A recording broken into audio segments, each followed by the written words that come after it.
ভিউএ 60তে স্বাগত জানাচ্ছি আমি তাহিরা কিবরিয়া। সংক্ষেপে আমেরিকার কিছু খবর। যুক্তরাষ্ট্রের প্রেসিডেন্ট জো বাইডেন এবং ইউক্রেনের প্রেসিডেন্ট ভলোদিমির জেলেনস্কি বৃহস্পতিবার ইটালিতে 10 বছরের দ্বিপাক্ষিক নিরাপত্তা চুক্তিতে স্বাক্ষর করেছেন। এই চুক্তির লক্ষ্যই হচ্ছে ভবিষ্যতে যুক্তরাষ্ট্র প্রশাসন ইউক্রেনকে সাহায্যের প্রতিশ্রুতি দেয়, এমনকি নভেম্বরের নির্বাচনে সাবেক প্রেসিডেন্ট ডোনাল্ড ট্রাম্প জিতলেও। রুশ কর্তৃপক্ষ বৃহস্পতিবার জানিয়েছে যে আমেরিকান সাংবাদিক ইভান গার্শকোভিচকে বিচারের মুখোমুখি করা হবে। যুক্তরাষ্ট্রের পররাষ্ট্র মন্ত্রণালয় সে কারণে রাশিয়ার তীব্র সমালোচনা করেছে। ওয়াল স্ট্রিটের এই সাংবাদিককে 2023 সালের মার্চ মাসে গুপ্তচর বৃত্তির অভিযোগে গ্রেপ্তার করা হয়, তবে যুক্তরাষ্ট্র একে ভিত্তিহীন বলে অভিহিত করেছে।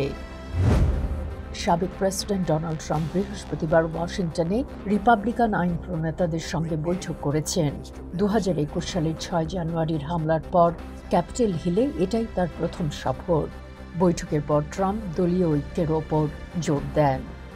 আজ পর্যন্তই। Tahira Kibria, voice of America, Washington.